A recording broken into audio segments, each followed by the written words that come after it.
Shalom saudaraku yang terkasih dalam Yesus Kristus. Pada hari ini kita akan menyelidiki dan merenungkan firman Tuhan yang diambil dari kitab Roma 8 ayat 8 sampai ayat 11 dengan topik hidup menurut roh.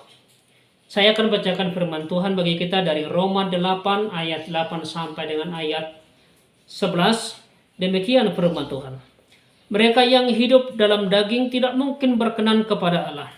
Tetapi kamu tidak hidup dalam daging, melainkan dalam roh. Jika memang roh Allah diam di dalam kamu.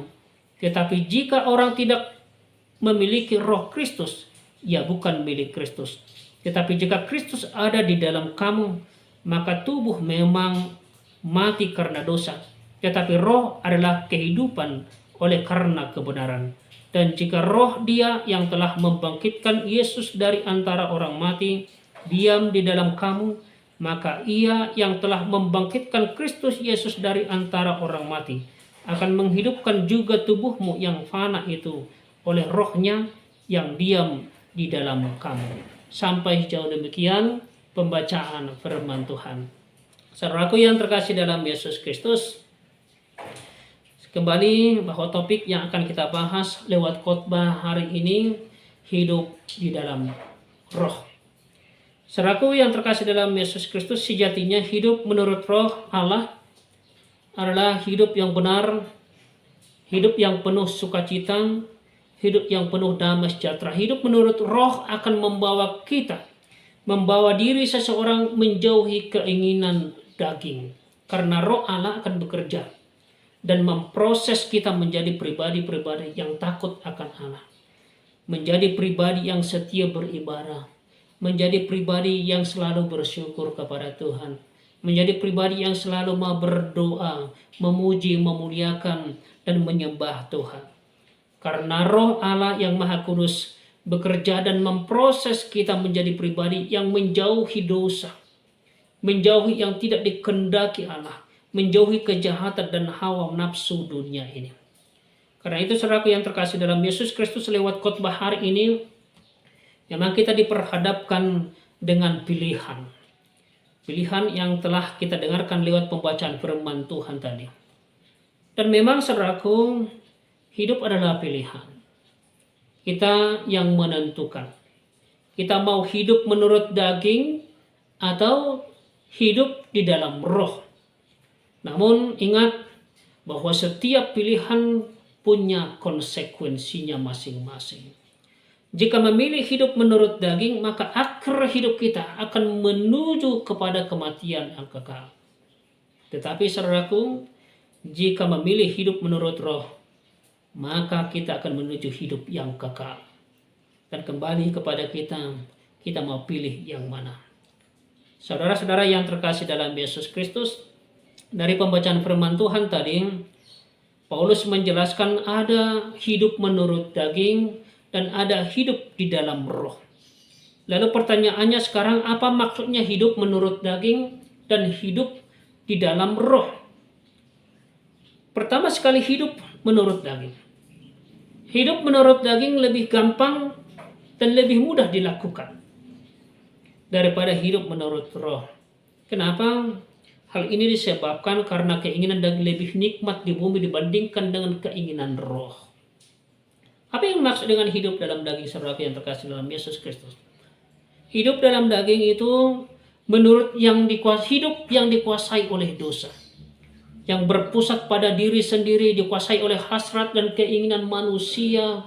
Hidup sesuka hatinya yang selalu mau memberontak kepada Allah dan tidak menuruti apa yang dikatakan oleh Allah. Hidup menurut daging berarti memikirkan hal-hal yang dari daging. Dalam ayat 5, Rasul Paulus berkata, sebab mereka yang hidup menurut daging memikirkan hal-hal yang dari daging. Misalnya, memikirkan materi, kekayaan, memikirkan kekuasaan, dan lain sebagainya. Tapi dalam Galatia 5 ayat 19 ayat sampai 21 berkata, keinginan daging adalah percabulan, kecemaran, hawa nafsu, penyembahan berhala, roh pemecah, kedengkian, kemabukan, pesta pora, sihir, perseteruan, perselisihan, iri hati, amarah, kepentingan diri sendiri, pencideraan. Semua keinginan daging ini mengarah kepada maut, yaitu kematian yang bersifat kekal. Itu dikatakan dalam ayat 6, karena keinginan daging adalah maut. Keinginan daging adalah perseteruan dengan Allah, karena ia tidak takluk kepada hukum Allah, kepada perintah Allah. Perseteruan artinya di sini perlawanan dengan hukum Allah. Keinginan daging ini tidak berhubungan dengan hukumnya Allah. Hidup dalam hukum Allah adalah kekal, sedangkan hidup dalam daging adalah kematian. Saudaraku yang terkasih dalam Yesus Kristus, hidup dalam daging itu sebenarnya adalah sama dengan bunuh diri secara rohani. Hidup dalam daging atau hidup menurut daging sangat mengerikan. Kenapa sangat mengerikan? Karena dia tidak mendapatkan kekekalan hidup yang kekal dari Tuhan itu. Karena itulah firman Tuhan hari ini mengajak, jauhkan diri, jangan ikuti, jangan coba-coba hidup menurut daging, hidup dalam daging. Lalu pertanyaan yang kedua, saudaraku yang terkasih dalam Yesus Kristus, apa pilihan yang lain? Yang bertolak belakang dengan hidup menurut daging karena nikmatnya benar-benar nikmat kekal, itulah yang ditawarkan untuk kita lewat khotbah ini, lewat firman Tuhan hari ini. Apa itu? Yaitu yang kedua, hidup di dalam roh atau hidup menurut roh Allah. Saudaraku yang terkasih dalam Yesus Kristus, manusia yang sudah hidup dalam roh Allah, pasti mereka memikirkan hal-hal yang dari roh. Apa hal-hal yang dari roh? Dalam ayat 5 dikatakan kasih, sukacita, damai sejahtera, kesabaran, kemurahan, kebaikan, kesetiaan, kelemah lembutan, dan penguasaan diri. Dalam Galatia 5 ayat 22 sampai 26. Ada kasih, sukacita, damai sejahtera, kesabaran, kemurahan, kebaikan, kesetiaan, kelemah lembutan, dan penguasaan diri. Itulah orang yang memikirkan hal-hal yang dari roh. Siapa yang mau dipimpin Roh Kudus, dia akan menerima Tuhan Yesus menjadi juru selamatnya. Dan dia akan hidup menuruti tuntunan Roh Kudus itu. Sehingga hidupnya dikendalikan oleh Roh Kudus itu. Itu yang katakan dalam ayat 9 tadi. Dia akan terus menerus menyelesaikan dirinya, dikendalikan dengan kehendak Roh Kudus. Dia akan memikirkan hal-hal yang rohani, dia akan menolak segala hal yang tidak sesuai dengan kehendak Allah. Dengan kehendak Roh Kudus, apapun itu, bagaimanapun nikmatnya itu. Hidup menurut roh adalah hidup, berpikir, bertindak, berbicara, bergaul sesuai dengan apa yang dikatakan roh itu sendiri. Apapun yang mau dilakukan, apapun yang mau dikatakan, apapun yang direncanakan, selalu lebih dahulu bertanya, apakah ini sesuai dengan kehendak Tuhan? Apakah ini sesuai dengan kehendak Yesus? Karena itulah saudaraku yang terkasih dalam Yesus Kristus, mereka ini semakin lama akan semakin sama dengan Tuhan Yesus. Orang-orang seperti ini akan semakin sama dengan Tuhan Yesus. Dia menjadi orang yang berkarakter seperti karakter Tuhan Yesus. Saudaraku yang terkasih, hidup dalam roh memberi kita manfaat yang luar biasa. Apa manfaat yang luar biasa itu? Apa itu, saudaraku? Mereka akan memperoleh hidup yang kekal. Ayat 2 firman Tuhan, sebelum firman Tuhan di dalam ayat kedua dikatakan, roh yang memberi hidup telah memerdekakan kamu dalam Kristus dari hukum dosa dan hukum maut. Dan selanjutnya, hidup dalam roh akan membuat kita hidup dalam kedamaian dalam ayat 6. Hidup dalam damai sejahtera. Bahwa hidup dalam roh membuat kita bisa berada dalam damai sejahtera.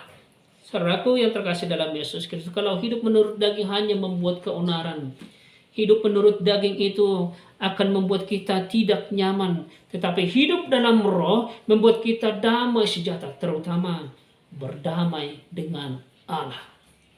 Tidak lagi menjadi musuh Allah, tetapi menjadi anak-anak Allah yang Tuhan kasihi, yang Tuhan sayangi.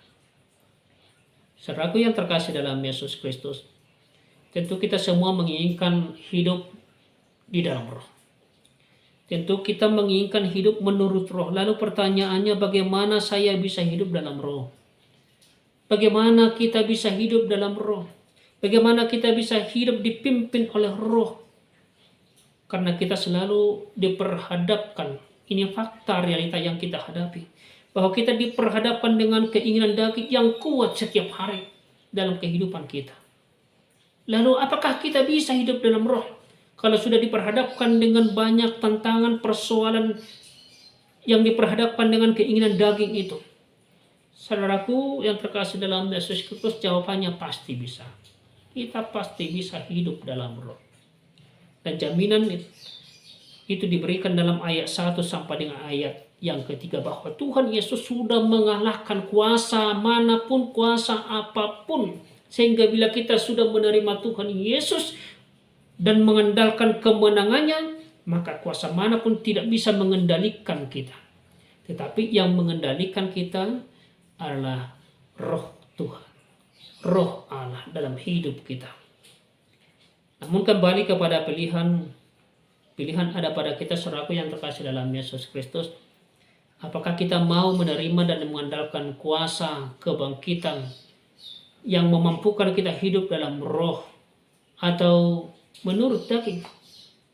Saudara yang terkasih dalam Yesus Kristus, marilah hidup dalam roh, dan kamu akan memperoleh penyertaannya. Hidup dalam roh memampukan kita untuk berada dalam kehidupan yang selalu bersama-sama di dalam Tuhan, yang selalu berkehidupan, yang selalu berkemenangan di dalam Tuhan. Hidup di dalam roh membuat kita bisa lebih bersyukur, bisa lebih taat beribadah, bisa lebih taat berdoa, memuji, memuliakan dan menyembah Tuhan. Karena roh Allah yang Maha Kudus itu sekali lagi bekerja dan memproses kita menjadi pribadi-pribadi yang menjauhi dosa, kejahatan, dan hawa nafsu dunia. Dan hidup di dalam roh membuat kita akan hidup di dalam kekekalan itu. Amin. Tuhan Yesus memberkati.